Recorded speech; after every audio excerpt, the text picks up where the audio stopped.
Hello 882299 এটা কি আপনার নাম্বার? হ্যাঁ কি হয়েছে? বলছে আপনার এই নাম্বারটা আগামী 3 দিনের মধ্যে বন্ধ হয়ে যাবে। নাম্বারটা সক্রিয় রাখতে আপনি আজই রিচার্জ করুন। আমি আবার কি অপরাধ করলাম যে আমার নাম্বারটা বন্ধ করে দেবেন? আসলে আপনি 3 মাস ধরে রিচার্জ করেননি তো, তাই নাম্বারটা বন্ধ হয়ে যাবে। হ্যাঁ দিন বন্ধ করে দেন, পিড়ি কিনার টাকা নাই রিচার্জ করুন।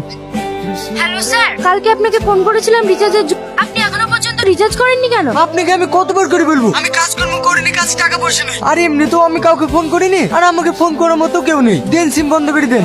সত্যি কি আপনাকে ফোন করার মতো কেউ নেই? না নেই, আমার বন্ধু বান্ধব গার্লফ্রেন্ড বয়ফ্রেন্ড কেউ নেই। তোমার যদি অতই দরদ লাগে তুমি রিচার্জটা করে দাও না। কত সব মেয়েটা সত্যি তোকে রিচার্জ করে দিল? আমার তো বিশ্বাসই হচ্ছে না। আমি কি মিথ্যে কথা বলছি? তোরা তুই নিজের চোখে দেখলি। আমার মনে হয় মেয়েটা তোর সাথে প্রেম করার ইচ্ছা আছে জানিস, তা নাহলে রিচার্জ করে দেবে কেন? থাম থাম থাম, মেয়েটা আবার ফোন করছি। ম্যাডাম আপনাকে অনেক অনেক ধন্যবাদ রিচার্জটা করে দেওয়ার জন্য। দেখেন আমি রিচার্জটা হয়েছে কিনা সেটা জানার জন্য ফোন করেছি। আমি আপনার সাথে 5 মিনিট কথা বলতে চাই। আপনি কি এখন ফ্রি আছেন? হ্যাঁ ম্যাডাম। কাল যে আপনি বললেন রিচার্জ করার টাকা নেই, কি আপনার কাছে টাকা ছিল না? না ছিল না। কেন?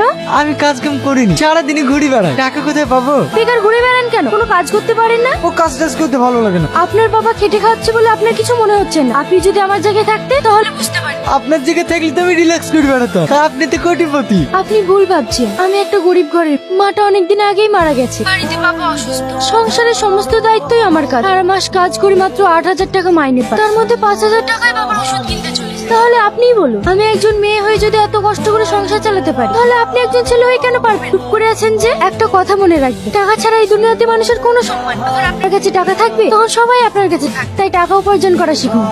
দাঁড়ান দাঁড়ান, চলে এসছি। তুই নাকি একবার ফোন করি। হ্যালো, আমি রাহুল বলছি। আমি আপনাকে কিভাবে সাহায্য করতে পারি? বলছিলাম ওখানে তুহিনে নামে একটা মেয়ে কাজ করে, ওকে ফোনটা দেন না। এটা একটা প্রফেশনাল লাইন, এখানে আপনি কারোর সঙ্গে পার্সোনাল ভাবে কথা বলতে পারেন। আপনার কোনো দরকার থাকলে বলুন, আমি হেল্প করছি। না না ঠিক আছে রাখছি। হ্যালো, বিশ্বজিৎ বলুন, আপনাকে আমি কিভাবে হেল্প করতে পারি? হ্যালো আমি তুহিনা বলছি। সকাল থেকে একবারও ফোন করোনি কেন? আমি তোমার ফোনের অপেক্ষায় ছিলাম। অপেক্ষায় ছিলে কেন? কেন তুমি জানো না নাকি তোমার সঙ্গে কথা না বললে আমার একটু ভালো লাগে না? ভালো লাগে না কেন? তোমাকে ভালোবাসি তাই। কি? ওসব কথা বাদ দাও। আমার লাইফে আজকে আমি প্রথম 500 টাকা ইনকাম করেছি, ওই টাকাটা আমি তোমাকে দিতে চাই। তোমার ফোন পে নাম্বার বলুন। আমাকে কেন? জীবনের প্রথম ইনকাম বাবা মায়ের হাতে তুলে দিতে হয়। তুই না, এটা কি প্রেম করার জায়গা? তোমাকে এখানে রাখা হচ্ছে কাজটার প্রবলেম জেনে সেটা সলভ করার জন্য, তার সাথে প্রেম করার জন্য না। না মানে স্যার। চুপ করো তুমি। আমি কয়েকদিন ধরে লক্ষ্য করে দেখছি তুমি একই নম্বরে বারবার ফোন করে 2-3 ঘন্টা ধরে কথা বলছো। তাই তোমাকে আমি আর এখানে রাখতে চাই না। না স্যার, এরকম করবেন না। আপনি তো সবই জানেন, আমার বাড়িতে অসুস্থ বাবা। চাকরিটা চলে গেলে আমি খুব সমস্যায় পড়ে যাবো। সেটা তোমার আগে ভাবা দরকার ছিল। এই মুহূর্তে এখান থেকে বেরিয়ে যাও।